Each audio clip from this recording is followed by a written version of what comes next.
महाराष्ट्रातील ठाणे लोकसभा मतदारसंघ हे भारतीय राजकारणातील महत्त्वपूर्ण प्रभावासाठी प्रसिद्ध असलेले राजकीय शक्तिस्थान आहे। विशेष म्हणजे ठाण्यात वैविध्यपूर्ण लोकसंख्येचे प्रमाण असल्यामुळे हा महाराष्ट्राचा एक महत्त्वपूर्ण मतदारसंघ आहे। मुख्य म्हणजे मुंबईनंतर शिवसेनेसाठी सर्वात ताकदीचा मतदारसंघ म्हणजे ठाणे लोकसभा मतदारसंघ, कारण ठाणे लोकसभा मतदारसंघावर शिवसेनेचं वर्चस्व राहिलं आहे। आनंद दिघेंमुळे शिवसेनेनं कायमच ठाण्यात आपली ताकद राखली आहे आणि वाढवली। शिवसेनेचे उमेदवार तब्बल 7 वेळा या मतदारसंघातून विजयी झाले आहेत। प्रकाश परांजपे यांनी 4 वेळा या मतदारसंघाचं प्रतिनिधित्व केलं, तर सध्या शिवसेनेचे राजन विचारे या मतदारसंघाचे विद्यमान खासदार आहेत। शिवसेनेतील फुटीनंतर ते ठाकरे गटात राहिले। आता 2024 मध्ये मतदार त्यांच्या मतांची ताकद दाखवण्यासाठी आणखी उत्साही आहे, कारण ठाणे लोकसभा मतदारसंघातील 2024च्या उमेदवारांच्या यादीत महायुतीत शिवसेना शिंदे गटाकडून नरेश मस्के आणि शिवसेना उबाठा गटाकडून राजन विचारे हे प्रमुख उमेदवार आहेत। त्यामुळे ठाण्यात आता 2 शिवसैनिकांमध्ये तगडं आव्हान आहे। म्हणून मुख्यमंत्री एकनाथ शिंदे यांना त्यांच्या बालेकिल्ल्यात राजन विचारेंसारख्या जुन्या जाणत्या शिवसैनिकाचं आव्हान पेलणार का? चला तर मग आज लोकसभा 2024च्या पार्श्वभूमीवर ठाणे लोकसभा मतदारसंघाचं काय हे आपण जाणून घेऊया। नमस्कार, मी मनस्वी आणि आपण पाहताय त्याचं काय महाराष्ट्र। मुंबईच्या उत्तर भागात असणारा ठाणे लोकसभा मतदारसंघ हा महाराष्ट्रातील सर्वात महत्त्वाचा जिल्हा आहे। मुख्यमंत्री एकनाथ शिंदे यांचा होम पिच म्हणून हा मतदारसंघ मानला जातो।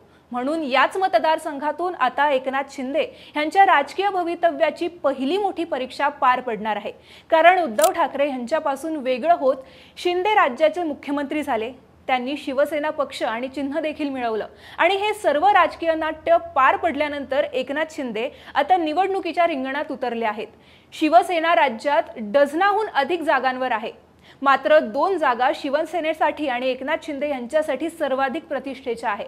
यामध्ये एकनाथ शिंदेंचे सुपुत्र श्रीकांत शिंदे उमेदवार असलेली कल्याणची जागा आणि शिंदेंचा बालेकिल्ला असलेला ठाण्याची जागा यांचा समावेश आहे। त्यामुळे कुठल्याही परिस्थितीत ही जागा शिंदेंना हवी आहे, परंतु सत्ता समीकरण बदलल्यानंतर आता या जागेवर उमेदवार निवडून आणणं शिंदेंसाठी तितकं सोपं नसणार।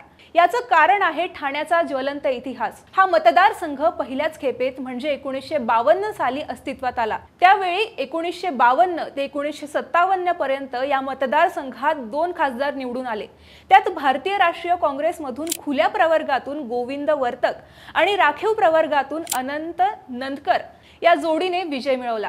त्यानंतर 1977 पर्यंत या मतदारसंघात काँग्रेस निवडून आली, मात्र 1977 आणि 1980 मध्ये जनसंघाचे रामभाऊ म्हाळगी यांनी या मतदारसंघाचं नेतृत्व केलं। परंतु 1982 मध्ये इथून भाजपचे जगन्नाथ पाटील विजयी झाले। परत काँग्रेसनं हा मतदारसंघ मिळवला, पण पुन्हा भाजपचे राम कापसे 1989 आणि 1991 अशा 2 वेळा या ठिकाणहून निवडून आले। पण शिवसेनेचे ठाणे जिल्हा प्रमुख आनंद दिघेंनी हा मतदारसंघ जागा वाटपात मागून घेतला। त्यासाठी त्यांनी थेट मातोश्री गाठून बाळासाहेब ठाकरेंकडे आग्रह धरला होता। तेव्हापासून म्हणजेच 1996 नंतर ही जागा सलग 4 वेळा शिवसेनेचे प्रकाश परांजपे यांच्या ताब्यात राहिली। त्यांच्या निधनानंतर 2008 मध्ये इथे पोटनिवडणूक झाली, ज्यात त्यांचे पुत्र आनंद परांजपे विजयी झाले। अशातच 2008 मध्ये सीमांकन आयोगाने पूर्वीच्या ठाणे लोकसभा मतदारसंघाचे विभाजन करून ठाणे आणि कल्याण असे 2 मतदारसंघ तयार केले आणि या दोन्ही मतदारसंघांच्या विभाजनानंतर 2009 साली इथं पहिली लोकसभा पार पडली, ज्यात शिवसेनेला मोठा धक्का बसला, कारण इतक्या वर्षांच्या शिवसेनेच्या गडाला सुरुंग लावत राष्ट्रवादी काँग्रेसच्या संजीव नाईक यांनी शिवसेनेच्या विजय चौगुलेंचा पराभव केला। परंतु पुन्हा 2014 साली शिवसेनेनं राजन विचारेंच्या रूपाने हा गड पुन्हा ताब्यात घेतला।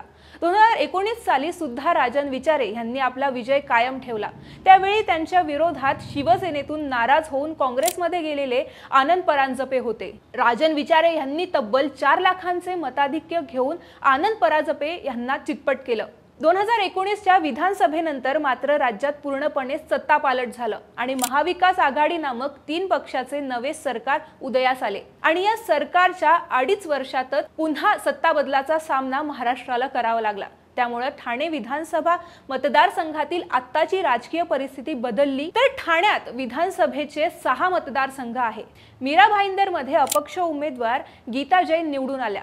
कोपरी 5 पाखाडी ओवळा माजीवाड्यात शिवसेनेचे आमदार आहेत, तर ठाणे एरोली आणि बेलापूर हे 3 मतदारसंघ भाजपकडे आहे। मतदारसंघातील विधानसभेच्या 2 जागा शिवसेना आणि 4 जागा भाजपकडे आहेत। तसेच या मतदारसंघात काँग्रेस राष्ट्रवादीचा फारसा प्रभाव नाही।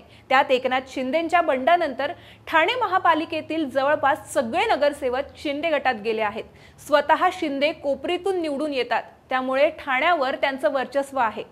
पण या मतदारसंघाचे विद्यमान खासदार राजन विचारे ठाकरेंसोबत कायम आहेत।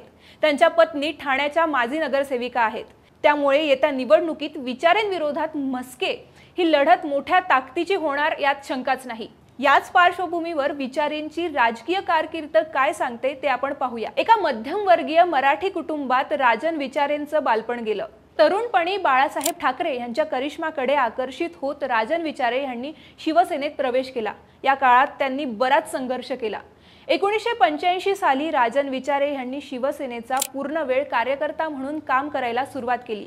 या काळात ते शिवसेनेचे दिवंगत नेते आनंद दिघे यांचे समर्थक होते। पुढील काळात राजन विचारे शिवसेनेचे नगरसेवक झाले। त्यानंतर ते ठाण्यातील शिवसेनेच्या प्रमुख नेत्यांपैकी एक म्हणून गणले जाऊ लागले। काही काळात ते ठाणे महानगरपालिकेचे महापौरही झाले। 2009 साली ते विधान परिषदेवरही निवडून गेले। तर 2019 साली राजन विचारे यांच्या उमेदवारीला अनेकांचा विरोध असूनही त्यांनी राष्ट्रवादी काँग्रेसच्या आनंद परांजपे यांचा पराभव केला होता।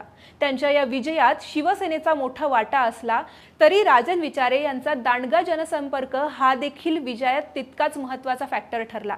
म्हणूनच आता राजन विचारे यांनी आपली निष्ठा राखत उद्धव ठाकरेंची साथ सोडली नाही। त्यांच्या विजयाच्या रूपाने ते या महाकाय महायुती समोर हॅट्रिक साधणार का याकडे सर्वांचंच लक्ष लागून आहे। आता त्यांची ही हॅट्रिक थांबवू शकतात आणि महायुतीची ताकद घेऊन विजय मिळवू शकतात असं नाव म्हणजे नरेश म्हस्के। मुख्यमंत्री एकनाथ शिंदेंच्या बालेकिल्ल्यातून कोणाला संधी मिळणार याची अनेकांना उत्सुकता होती। अखेर नरेश म्हस्के यांच्या नावावर शिक्कामोर्तब करण्यात आला आहे।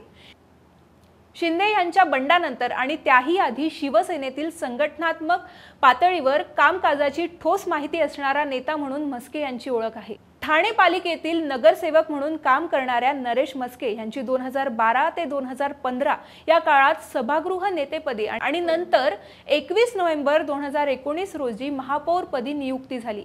आता त्यांना राजन विचारे यांच्या विरोधात उमेदवारी मिळाली आहे।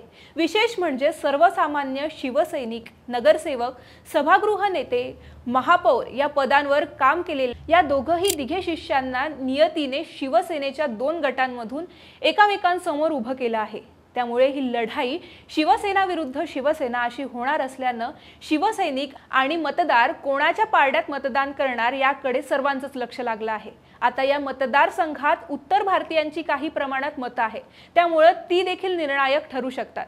ठाण्याच्या समस्यांवर एक नजर टाकल्यास नवी मुंबई पासून ते ठाणे आणि ठाण्यापासून थेट मीरा भाईंदर पर्यंत ठाणे लोकसभा मतदारसंघ पसरला आहे। मुंबईच्या सीमेला लागून असलेल्या या मतदारसंघात विकासाची गंगा वाहत असली तरी या मतदारसंघाचे स्वतःचे काही प्रश्न आहेत। शिंदे सत्तेच्या प्रमुख स्थानी असतानाही मेट्रोची रखडलेली कामे असो की ट्रॅफिक जामचा मुद्दा असो हे दुर्लक्षित करण्यासारखे नाही।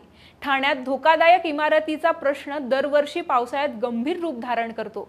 यावर उपाय म्हणून अनधिकृत धोकादायक इमारतीत राहणाऱ्या नागरिकांसाठी क्लस्टर योजना पुढे आणण्यात आली आहे। मात्र या योजनेबाबत ठाणेकर अजूनही संभ्रमात आहेत। क्लस्टरमुळे संपूर्ण ठाण्याच्या अनधिकृत इमारतींचा प्रश्न सुटणार आहे का? त्याचप्रमाणे क्लस्टर योजना पूर्ण कधी होणार हे प्रश्न अनुत्तरितच आहे। म्हणून मुख्यमंत्र्यांच्याच स्पीचवर विकास खोळंबल्याने ठाणेकरांना त्यांच्याकडून खूप अपेक्षा आहेत। या उलट राजन विचारेंची प्रतिमा वादापासून दूर राहणारे अशी आहे। तरी देखील मुख्यमंत्र्यांचा या भागातील प्रभाव नाकारता येणं अवघड आहे। अशा परिस्थितीत राजन विचारे आणि नरेश म्हस्के या 2 मित्रांमध्ये लढत कशी होणार याकडे आता संपूर्ण महाराष्ट्राचं लक्ष लागून आहे। तुम्हाला काय वाटतं ते आम्हाला कळवायला विसरू नका। बाकी राजकारणाच्या आखाड्यात आपली नजर कायम असणारच आहे। कुठेही जाऊ नका, पाहत रहा आणि सबस्क्राइब करा त्याचं काय महाराष्ट्र।